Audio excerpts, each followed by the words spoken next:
everyone. This is Cheryl Swalchi again here from Astral Connections, and here with me I have Dr. Vivian Lunny.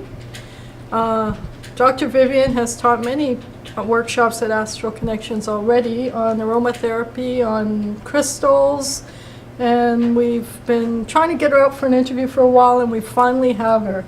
Welcome, Vivian. Hi, Cheryl. Thank you for having me. My pleasure. So Dr. Vivian, a medical doctor as well as a alternative health doctor, is that correct? Yeah, I'm one of those odd bodies that has a conventional medicine doctorate and an alternative medicine doctorate. Right. Which makes me Somewhat somebody who has one foot in each camp and can balance right. any advice, consultation, or teaching I give because I have the two sides. Fair enough. So before we go into that, can you tell us a little bit about your journey? How'd you get into, well, first of all, medicine, I would think, or was it both at the same time? No, it was first medicine, but even before that, healing, because I come from a long lineage of healers. Oh, tell me a little bit about that. On my father's side, his mother and him, and behind it, we were from the Jewish line of the healing tribe. Oh, wow. So would that be like Kabbalah or? Kohanim. The Kohanims were the tribe that was devoted to keeping the people healthy and keeping the ritual and the prayer, so the God's worship as well as the human health, and it was all in one, and that was the family I was born into. into. Lineage of Cohens then? Yeah. Really? Yeah. Wow, that's fascinating. Yeah, and the way it works in that lineage or in those lineages is that it never goes from father to son, from mother to daughter. It goes mother to son, son, daughter, and so on, all the way down. Oh, interesting. So it's not a paternal almost lineage. like a DNA. It's not even a maternal lineage. It's not even a paternal lineage. No, it's like neat. a DNA. So it goes from one to the opposite sex and keeps going down. Wow, that's interesting. So we can go back to whenever the beginning of time. So that was interesting. And of course, I was born after the war, and so would you be considered a Cohen then? Yes. Wow. Although my surname is different because of my husband's surname, but also because at the time it wasn't a good idea to be Jewish. So my dad changed his surname to Leonard from Cohen, so that in his, if I may, it was very interesting because I have my father's university papers, and on those it says Hugo Leonard. On his high school diploma it says Hugo Cohen. Oh, interesting. Very interesting. Okay, so that's a little bit about your family ancestry and stuff. What about you? What about your interest in healing and in intuitive abilities? My interest in healing came from the get-go, or as far back as I can remember. Because my sister died in the Holocaust, and I never met her, I always chatted with her, even in my crib.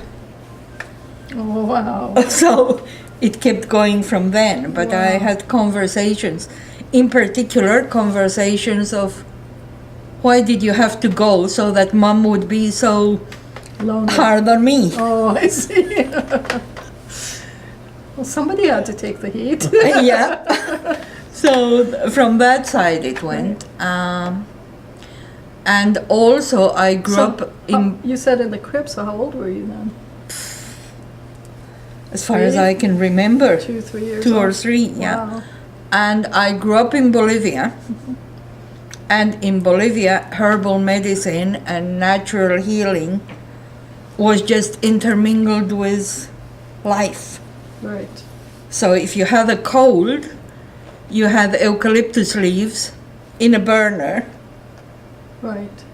and steaming in the room, and you got better. You didn't have pills. I see. Okay. The pills were there, but totally intermingled. And in medical school later on, you learned all the natural traditions of healing, as well as the Western. And the main reason we did that was that when a patient would come in from the countryside or wherever to the hospital, Right. they had used the natural methodology in their healing. So if you really wanted to help them, you didn't say, that was garbage, throw it out, just use my Right. pills. Right. But you said, what did you use? How can I mix that with what I can offer without counteracting it and making the best for the patient? Right. And that was a unique way of doing Western medicine. And this is where now geographically? We're Bolivia. talking- In Bolivia, okay. Sen- So you grew up in Bolivia? yeah, Okay. when you look at South America, at the triangle, Yeah, Bolivia is bang in the heart, in the middle. right. Okay. So, Okay. yeah, And so how long were you in Bolivia for? 27 years. Okay. And then your medical... My medical degree was in Bolivia. This was in Bolivia as well. Then I got a fellowship in pathology for the UK. So I went to the UK. And then I stayed in the UK another 25 years. Right. And so when did you decide to follow the path of aromas and aromatherapy? And Officially, I trained for quite a long time in the UK, mainly because at this point I was pregnant and I did not want to have a baby doing postmortems and catching God knows what, physically and non-physically. right. Okay. So I developed more into the alternative. So, and when you say the alternative, so it wasn't just aromatherapy, it was other things as well? Yeah, crystals, Okay. color, all the different energy So pathways. did you research those things, or were you taking courses on those? I was taking certification courses Okay, about a year plus to do it. right. Wasn't just I read the book and now I know it. No. It was a lot more intensive. And then in aromatherapy in particular, I was elected chair of the International Federation way out in the early 90s, late 80s. And therefore I was, if you like, the recipient point of any questions the public sent into the Federation. And I had to be the monitor of what was right, what was wrong, and so on. So I got a huge experience in the subject, which comes from all the members worldwide, not just me, myself, and my practice. Right. So, okay, so aromatherapy, can you tell us a little bit about the theory of aromatherapy? For those who have no idea of what aromatherapy is? Of course, the theory of aromatherapy would be the fact that plants have healing powers. And as a difference from aromatherapy and herbal medicine, is that each essential oil produced by a plant is distilled from vast amounts of the plant material. Okay. So to have a little bottle of lavender, you need tons of lavender put in a steam distilled from the plant, and then recollected in a very small amount. Now, I'm sure that has a lot to do with energy too, right? Totally. Can you Yeah. speak a little bit about that too? Yes, the energy makes the plant attract or repel things that are helpful to it or harmful to it. And in the same way, it works on the human being, totally attracting or repelling what benefits or harms. And in particular, with harmful things, like any bacteria, viruses, funguses that cause illness, it changes, and that's the most fun part of it. We are considered as a terrain, as a field, as a background that either attracts or repels insects or whatever. So what the essential oils do, the aromatherapy essences, They create a balance? no, Okay. they turn this terrain into unfriendly Oh, for the bacteria. So they don't kill the bacteria. right. So the bacteria They make it unattractive, so the bacteria disappears. goes away. Right. So where does it go to? Back to the planet where it's Interesting. got friendly uses, but it doesn't come and destroy things, just goes away. And I think that's the most useful way. A lot of antibiotics, the whole word anti and biotic means it's against life. With oils, what we term them is obiotic, friendly to life. Interesting. So it's a completely different concept of the way of treating disease and yet helping completely. So how many years now have you been practicing with aromatherapy? How many years is it since 85? Oh, geez. 85, 95, 2005. Plus 30 plus years, obviously. Yeah, 36 years, 37 years. 38 years, that's it. something. So 38 years. a long time. And as I say, by being part of the politics of it, Right. if you can call it politics, but the professional bodies, I had the opportunity, to meet the most known people worldwide, but more than that, to have a wider knowledge of research and statistics of different Well, you've conditions. studied under a lot of them, haven't you? Yeah, I studied under some, I worked with all the others, and the most important thing is that we did research trials that I coordinated. Right. And I got all the results from that. So some people love statistics. Right. For those who love statistics, been there, done that, have the statistics not just from my own professional career. And I think that on a wider scale is important because you don't just have it from your clients, you have it Right. from your non-clients. And if I may add something which is quite relevant to it and I consider fun, I did a lecture on pregnancy and aromatherapy in Sydney, Australia, and gave a talk and all the rest of it. Then I went 2 years later to do a talk on baby aromatherapy in Israel. Right. And of course, when you do these talks, you have models or moms that come with their babies or whatever. And the mom came up to me and said, "You haven't met me, but my teacher in Australia showed me your video. And I followed what you suggested. Here's the baby for you to work on." Oh, that's so Which sweet. was a pat from the universe because it wasn't somebody who paid me money. Yeah. It wasn't my client. Right. Yet I had done good and the result was there. So video. Well, tell us about this video. So you have a video course out there somewhere that No, we no, should know no, about? no. No, this was somebody who had taken notes and produced something from my course And shared it. and with some- shared it with someone her else. students. Oh, wow. And that was That's quite quite... a compliment, of course. It is a compliment, but what was so nice is that I didn't even know this baby existed because the mother followed. Yeah.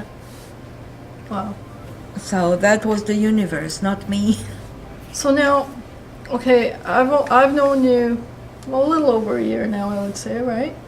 And you've told me taught me a lot of things, a lot about aromatherapy, a lot about dowsing, a lot about, I can't remember the term. Yes, of course, crystals as well. But there was a course you gave here, Psychotronics. Psychotronics. Can you speak a little bit about that and how you got into that? And Yeah, that has to do with partly with dowsing, partly with astral traveling and all these things that a doctor wouldn't do. But I got into Vivian's that. a unique doctor.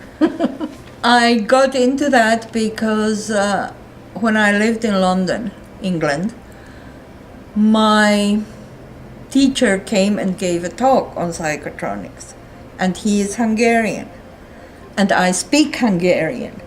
So for me it was easy, but the interpreter was hopeless. So I was the only one that really got the trick of what he was saying.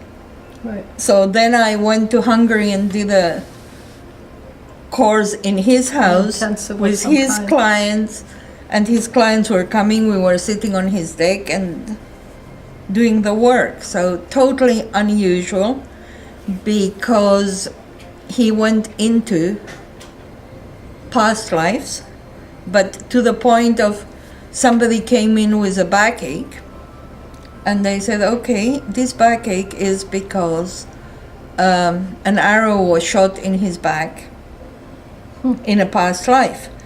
And he said to me, you will come in with me on another plane and pull the arrow out. And I didn't question it. I just went in, pulled the arrow out, and the pain went. Wow. And that was kind of, okay, I need to do more of this. And that was your first experience, Yeah. and that led you to learning more about it. Yeah. Also, my teacher in this was very interesting because he put his hands on somebody who had a nail in his leg, a child who had a fracture, and helped with a nail. With an x-ray, the nail was there, the wire was there. And after the healing, the x-ray to check it had no fracture, but beyond that, The nail was gone? the nail was dematerialized, gone. Oh, jeez. So we have a before and after x-ray to demonstrate this. Yeah. That's fascinating. Which I think is fascinating because it proves it's not somebody's say-so, it's officially there's an x-ray. It's here, no it's not. Right. That's fascinating. And so you've done a lot of research in your time then, Yeah. right? And now you've even written books. Yes. You've contributed to editorials. Yeah. You have your own blog right now, if I'm not mistaken, is that right? Yeah. And this must be a book that many of us own out there. It's out there a lot. And Vivian's actually a contributor in the book, The Directory of Essential Oils. So tell us about your journey of writing. It came just by synchronicity, chance. There's a number of words for that. But I was always asked to write rather than me pushing my writing. Asked to write. Yeah. Approached by From the publishers. universe or from the world? No, both. Okay. Approached by publishers saying, we were recommended that you could write this book because wonderful. you're the expert in the subject. Fair enough. Will you do it? Okay, I'll do it. Right. And I contributed to a number of books, and some of them are unique. They're still out there. And one of them is called the Well Woman Self-Help Directory. The other one is the Well Man Self-Help Directory. And what the editor did, which was, again, I think it was unique. This was in the 80s, but still it's unique. She did every single disease on women or men from the mainstream medical profession, and for the treatments she had the mainstream plus 7 alternative treatments, all of which should be written by doctors who also did that. Right. So I did the color healing part and I did the aromatherapy part. Wonderful. For each of those books. Wonderful. And that was, as I say, unique because it's aimed at the general public who picks up a book, a woman picks up a book and thinks, oh, I've got endometriosis, for example. What can I do? And they have 8 different ways of treating it. Mm-hmm. And then they can choose and go to what they feel will work for them. As opposed to saying, well, you've got this avenue, and if it doesn't work, tough. Right. Wow. And your journey with crystals has been exhaustive too, because you were even a student at Vogel, if I understand correctly. Well, I did a couple of workshops I listened to from Vogel, yes. Marcel Vogel. Yeah. And I started doing crystals and color again in 84, 85, which is way before most people even thought about healing with color, healing with crystals. And clearly you make your own jewelry. Yes. I love it. Yeah. It's a way of getting the energy, of course, but it's a way of meditating and spending time with yourself and the stone. As opposed to... Can you speak a little bit about the benefits of meditating with the crystal versus just meditating, or if there's benefits, or what the difference is? I would say there's benefits in both. I don't think there's differences, but some people focus better if they have a physical object to focus into, and of course the crystals give you a lot of feedback. Right. And talk to you and say, choose me. So for somebody who's never experienced that, what would you say to them? Try. And try with no expectations. Because I have learned through all my journeys that the more you expect something to happen, the less it will happen. If you have no preconceived expectations, Right.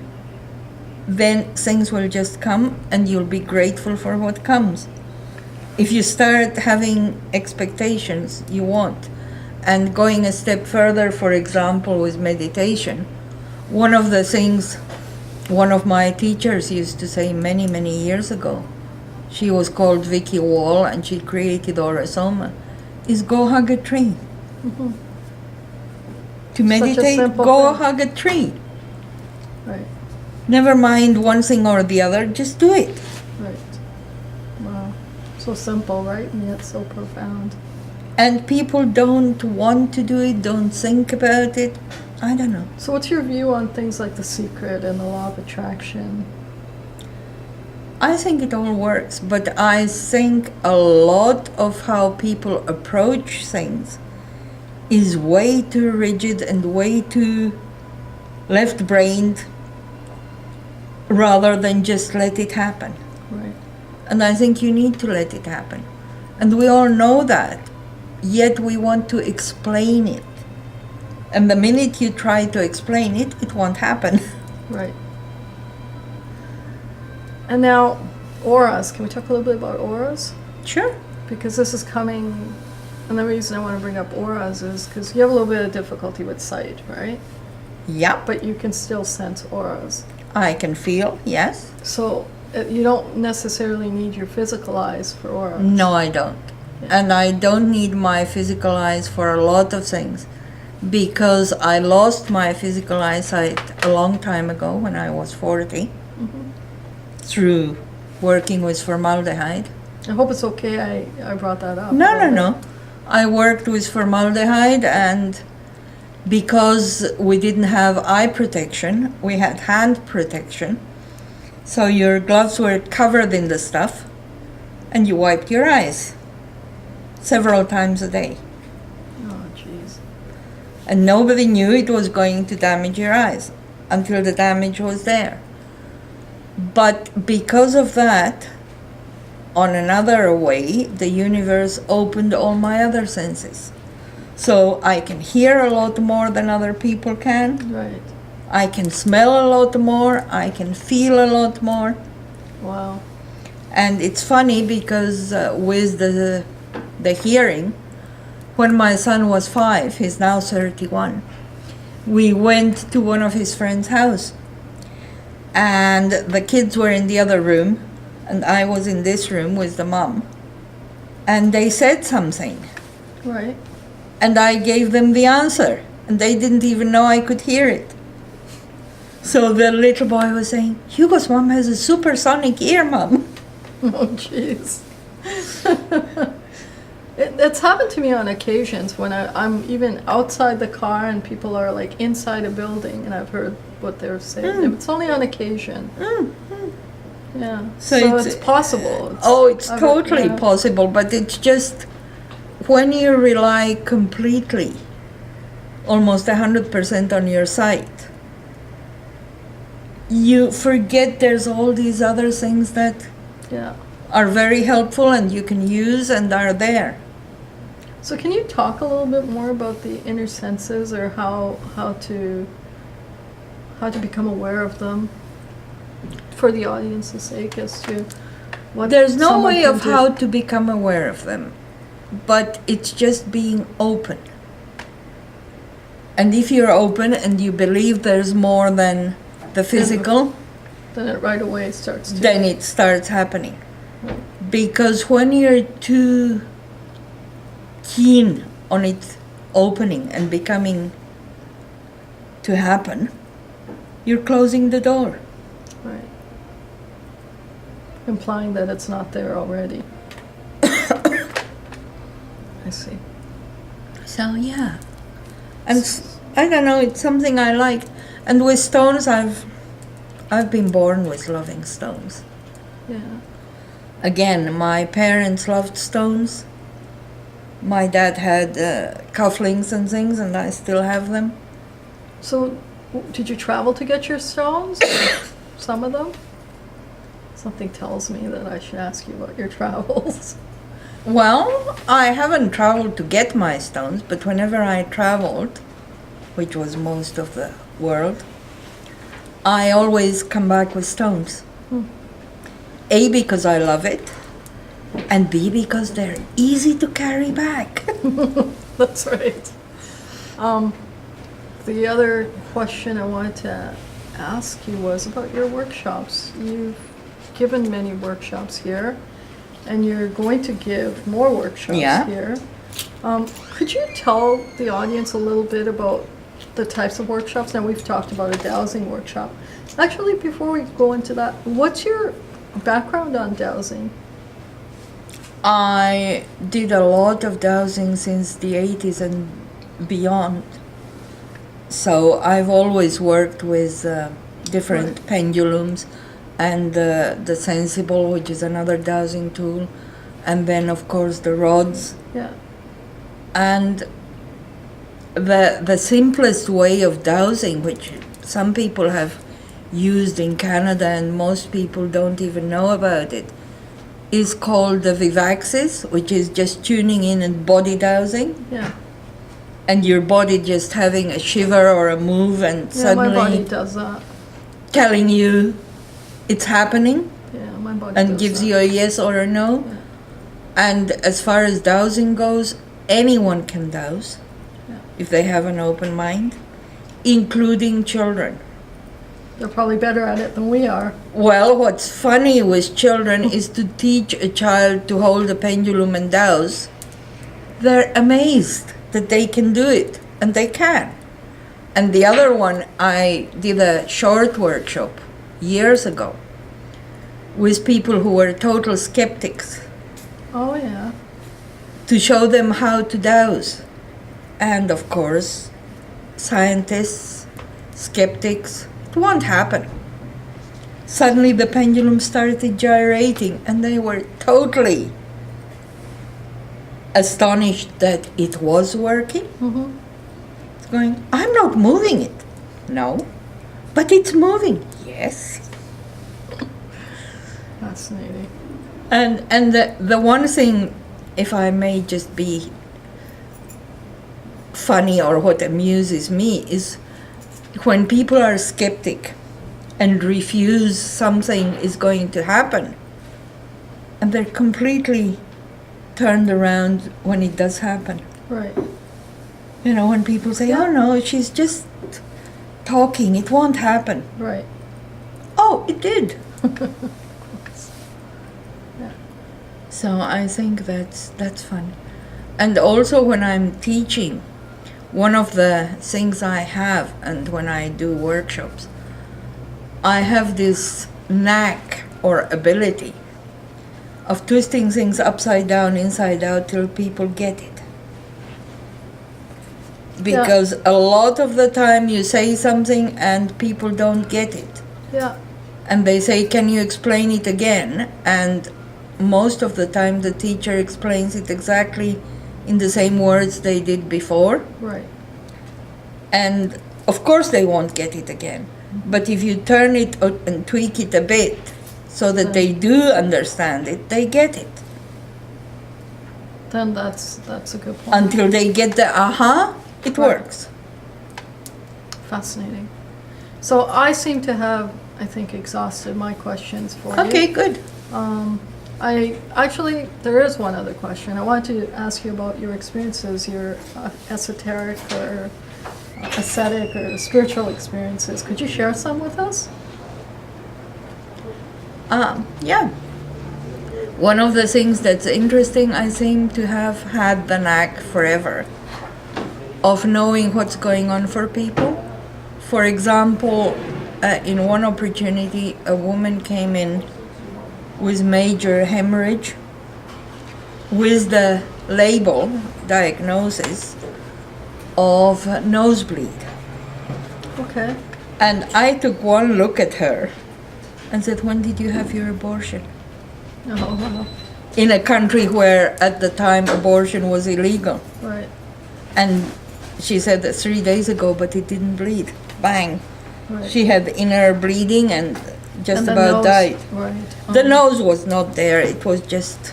Right. But if I would have asked, this is where my esoteric whatever comes in, if I would have asked, did you have an abortion? The Right. answer would have been no. Right. But because I said when, Right. it totally threw her off Right. her own center, and she said, a few days ago. Right. And things like That's that happened all the That's a very time. important point, actually, right?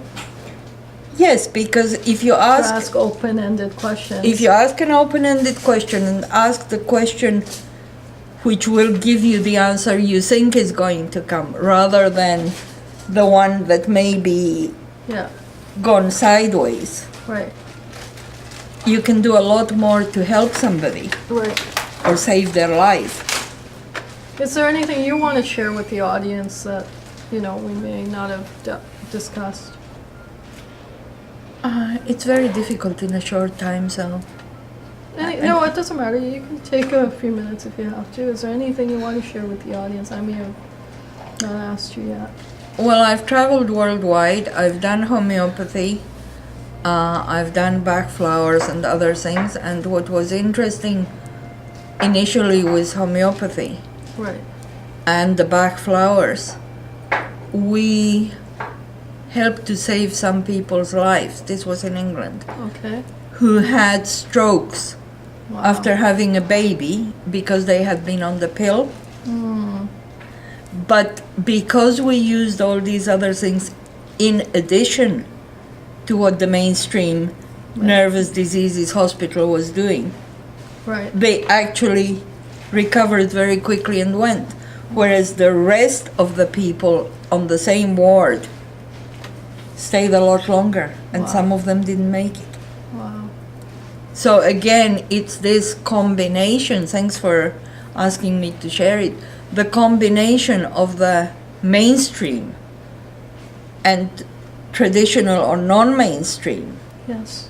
as is appropriate, saves lives. Being That's beautiful. rigid on either or doesn't. That's beautifully said. Thank you, Vivian. Thank Thank you. for this interview. Thank you.